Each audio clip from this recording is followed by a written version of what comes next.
ഈ ലോക്സഭാ തെരഞ്ഞെടുപ്പിൽ ബി.ജെ.പിക്ക് ഏറെ വിജയപ്രതീക്ഷയുള്ളത് 6 ലോക്സഭാ മണ്ഡലങ്ങളിലാണ്.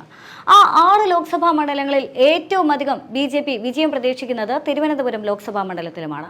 മറ്റ് പല മണ്ഡലങ്ങളിലും പരീക്ഷണാടിസ്ഥാനത്തിൽ പ്രവർത്തിച്ച് വിജയിച്ച തന്ത്രങ്ങൾ മാത്രമാണ് തിരുവനന്തപുരം ലോക്സഭാ മണ്ഡലത്തിൽ പ്രാവർത്തികമാക്കിയത്. മാത്രമല്ല, അതിൽ ഏറ്റവും പ്രധാനപ്പെട്ടതായിരുന്നു കഴിഞ്ഞ 3 തവണയായിട്ട് UDFന്റെ MP ആയി വിജയിച്ചു വരുന്ന ശശി തരൂരിന് ഒത്ത എതിരാളിയെ തന്നെ തിരുവനന്തപുരം ലോക്സഭയിൽ മത്സരിപ്പിക്കുക എന്നുള്ളത്.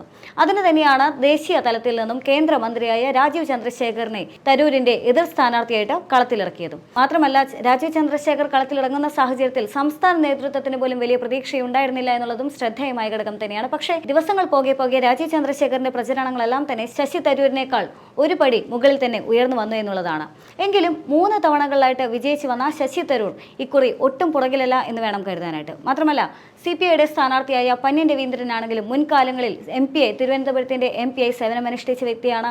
അതുകൊണ്ട് തന്നെ പല സർവേ ഫലങ്ങളും പുറത്തുവരുന്ന സാഹചര്യത്തിൽ പല പഠനങ്ങളും വ്യക്തമാക്കിയിരുന്നത് തിരുവനന്തപുരം ലോക്സഭാ മണ്ഡലത്തിൽ ഒരു ത്രികോണ മത്സരത്തിനുള്ള സാധ്യതയുണ്ട് എന്നുള്ളതാണ്. പക്ഷേ ഇപ്പോഴത്തെ സാഹചര്യത്തിൽ ശശി തരൂർ തുറന്നു പറയുന്നത് തിരുവനന്തപുരത്ത് യാതൊരു കാരണവശാലും ത്രികോണ മത്സരത്തിനുള്ള സാധ്യതയില്ല എന്ന് തന്നെയാണ്.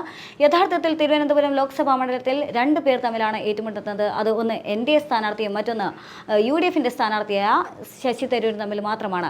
അവിടെ പന്ന്യൻ രവീന്ദ്രൻ എന്ന് പറയുന്ന വ്യക്തി, അദ്ദേഹം വളരെ നല്ലൊരു വ്യക്തിയാണ്. പക്ഷേ അദ്ദേഹത്തിന്റെ പ്രചരണങ്ങൾക്കൊന്നും തന്നെ വലിയ ഓളം ഉണ്ടാക്കാൻ സാധിക്കുന്നില്ല എന്നും ശശി തരൂർ പറഞ്ഞു വെക്കുകയാണ്. ആരംഭിച്ചപ്പോൾ എല്ലാവരും പറഞ്ഞു നടന്നത് ത്രികോണ മത്സരം തന്നെയാണ്. പക്ഷേ ഒരു 2-3 ആഴ്ച പ്രചരണം ചെയ്ത ഉടനെ എനിക്ക് ഇത് ക്ലിയർ ആയി. ഇദ്ദേഹം പനിയനൊരു നല്ല മനുഷ്യനാണ്. ഞാൻ അദ്ദേഹത്തിന് ഒരു സുഹൃത്തായിട്ട് കാണുന്നു. പക്ഷേ അദ്ദേഹത്തിൻ്റെ പ്രചരണം വലിയ ഒരു ഇമ്പാക്റ്റ്ഫുൾ ആയിട്ടുണ്ടായിരുന്നില്ല എന്ന് മാത്രമല്ല, പലരും പറയുന്നു എന്തിനാണ് ഇവർ മത്സരിക്കുന്നത്, കാരണം ഇത് അൾട്ടിമേറ്റ്ലി അവർക്ക് ഒരു സാധ്യത കാണാത്ത ഒരു പ്രചരണമായി മാറി വന്നിട്ടുണ്ട്. നമുക്ക് ഇവിടെ നേരിട്ട് പറയാനുള്ളത് അതെ, വെല്ലുവിളി NDAൻ്റെ ഒപ്പം തന്നെയാണ്. അവർ ഒരു എനർജറ്റിക് പ്രൊഫഷണൽ വാക്കുകൾ പറയുക, തെരഞ്ഞെടുപ്പിൻ്റെ ഒരു പ്രചരണം നടത്തിയിട്ടുണ്ട്. അതിൻ്റെ അർത്ഥമല്ല അവർ പറയുന്നതെല്ലാം സത്യമാണ്, പല കാര്യങ്ങളും തീരെ സത്യമല്ല. പക്ഷേ അത് കേൾക്കാൻ ചിലവർ തയ്യാറാണെങ്കിൽ അതിൻ്റെ എതിരെ നമുക്ക് പ്രചരണം ചെയ്യണം, അതിന് ഒരു സംശയമില്ല. മാത്രമല്ല, താൻ എന്താണ് കഴിഞ്ഞ 3 തവണകളിലായിട്ട് തിരുവനന്തപുരം ലോക്സഭാ മണ്ഡലത്തിൽ ചെയ്തതെന്നും കൂടി അദ്ദേഹം വിശദീകരിക്കുന്നുണ്ട്. 11 കേന്ദ്ര സ്ഥാപനങ്ങളാണ് തിരുവനന്തപുരം മണ്ഡലത്തിൽ അദ്ദേഹം സ്ഥാപിച്ചതെന്ന് പറയുന്നുണ്ട്. വലിയ രീതിയിലേക്ക് ഒരു വികസനം ഉണ്ടാക്കാനായിട്ട് ആ സ്ഥാപനങ്ങൾക്കോ അല്ലെങ്കിൽ അത്തരം പ്രവർത്തനത്തിലൂടെയോ അദ്ദേഹത്തിന് സാധിച്ചു എന്ന് പറയുന്നുണ്ട്. മാത്രമല്ല, മറ്റ് MP-മാരെ പോലെയല്ല താനെന്ന് കൂടി അദ്ദേഹം കൂട്ടിച്ചേർക്കുകയാണ്. അതായത് കൃത്യമായ രാഷ്ട്രീയ നിലപാടുള്ള ഒരു വ്യക്തിയാണ് താനെന്നും അത് ഉറക്കെ വിളിച്ചു പറയാനായിട്ട് തനിക്ക് യാതൊരു മടിയുമില്ല എന്ന് അദ്ദേഹം വ്യക്തമാക്കുന്നുണ്ട്. മുൻകാല ചില ചരിത്രങ്ങളെല്ലാം തന്നെ കൂട്ടിവായിക്കുക ണെങ്കിൽ തരൂരിന്റെ ഈ പ്രസ്താവന തികച്ചും അർത്ഥവത്താണ് എന്ന് തന്നെ മനസ്സിലാക്കാൻ സാധിക്കും. ഇനി പാർലമെന്റിൽ തിരുവനന്തപുരം ലോക്സഭാ മണ്ഡലത്തിന് വേണ്ടി ഏറെ ശബ്ദമുയർത്തുന്ന ഒരു വ്യക്തിയാണ് താനെന്ന് കൂടി പറഞ്ഞു വെക്കുന്നുണ്ട്. മാത്രമല്ല, ഇപ്പോൾ ശശി തരൂരിനെതിരെ ഏറെ വിമർശനമുയരുന്നത് അദ്ദേഹം ജനങ്ങൾക്കിടയിലേക്ക് ഇറങ്ങി ചെല്ലുന്നില്ല, നാട്ടിലെ പ്രശ്നങ്ങളിൽ ഇറങ്ങി ചെല്ലുന്നില്ല എന്നുള്ള വിമർശനങ്ങളാണ് ശശി തരൂരിനെതിരെ ഇപ്പോൾ നിലവിലെ സാഹചര്യത്തിൽ ഉയർന്നു വരുന്നത്. പക്ഷേ അതിനുമുണ്ട് അദ്ദേഹത്തിന് മറുപടി എന്ന് പറയുന്നത്. അദ്ദേഹം പറഞ്ഞു വെക്കുന്നത് തന്റെ വിഷയം നാട്ടിലെ കുഴികളോ അല്ലെങ്കിൽ സംസ്ഥാന സർക്കാർ ചെയ്തു കൂട്ടുന്ന പ്രവർത്തികളല്ല തന്റെ വിഷയമെന്നും താൻ ചിന്തിക്കുന്നത് ദേശീയ തലത്തിലുള്ള കേരളത്തിന്റെ വികസനമാണ് അല്ലെങ്കിൽ തിരുവനന്തപുരത്തിന്റെ വികസനമാണ്. അതിനുള്ള രീതിയിലുള്ള പ്രവർത്തനങ്ങൾ അല്ലെങ്കിൽ അത്തരമൊരു വികസനത്തിന് വേണ്ടിയുള്ള എല്ലാ കാര്യങ്ങളും താൻ കൃത്യമായി തന്നെ ചെയ്യുന്നുണ്ടെന്നും അദ്ദേഹം പറഞ്ഞു വെക്കുന്നുണ്ട്.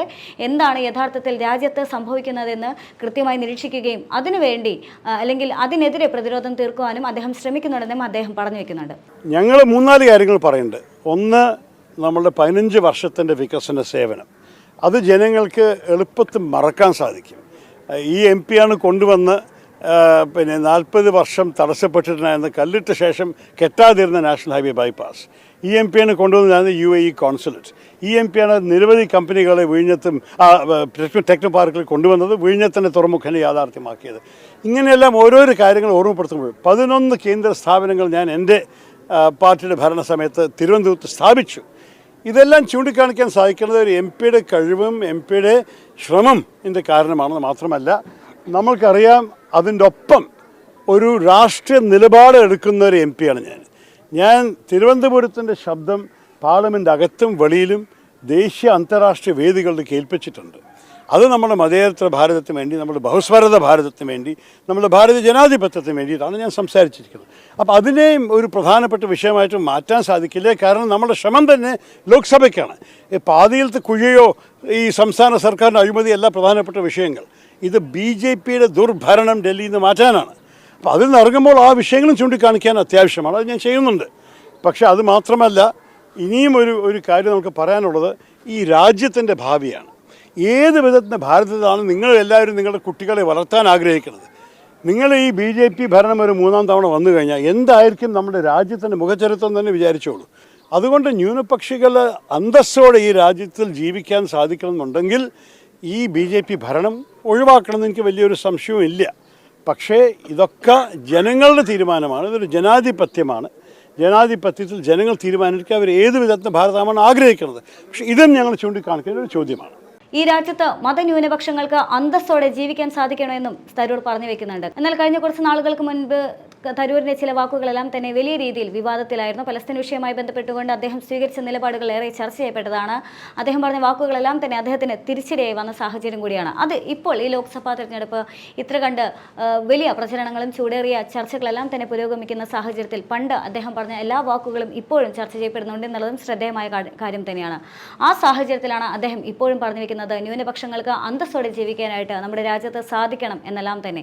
എന്തു തന്നെയാണെങ്കിലും തിരുവനന്തപുരം ലോക്സഭാ മണ്ഡലത്തെ സംബന്ധിച്ചിടത്തോളം ഏറെ വലിയ ചൂടേറിയ പ്രചരണങ്ങളെല്ലാം തന്നെ നടന്നുകൊണ്ടിരിക്കുകയാണ്. രാജീവ് ചന്ദ്രശേഖരന്റെ ഭാഗത്തു നിന്നാണെങ്കിലും തീരദേശ മേഖലകളിലാണെങ്കിലും സാധാരണ ഗ്രാമങ്ങളിലാണെങ്കിലും നഗരങ്ങളിലാണെങ്കിലും ഇറങ്ങിക്കൊണ്ട് വലിയ രീതിയിലുള്ള പ്രചരണങ്ങൾ നടക്കുകയാണ്. എന്നാൽ അതേസമയം തന്നെ പന്ന്യൻ രവീന്ദ്രന്റെ ഭാഗത്തു നിന്ന് വലിയ കോലാഹലങ്ങൾ ഒന്നും തന്നെയില്ലെങ്കിലും കൃത്യമായ രീതിയിലുള്ള പ്രചരണങ്ങളെല്ലാം തന്നെ മുന്നോട്ട് പോകുന്നുണ്ട്. വലിയ പ്രതീക്ഷ യഥാർത്ഥത്തിൽ പന്ന്യൻ രവീന്ദ്രനിൽ LDF-നുമുണ്ട് എന്നുള്ളത് തന്നെയാണ്. എന്നാൽ അതേസമയം തന്നെ 4-ാം തവണയും ഈ ഹാട്രിക് വിജയത്തിന് ശേഷം 4-ാം തവണയും താൻ തന്നെ വീണ്ടും വിജയിച്ചു വരുമെന്നുള്ള വലിയൊരു പ്രതീക്ഷയിൽ തന്നെയാണ് ശശി തരൂർ.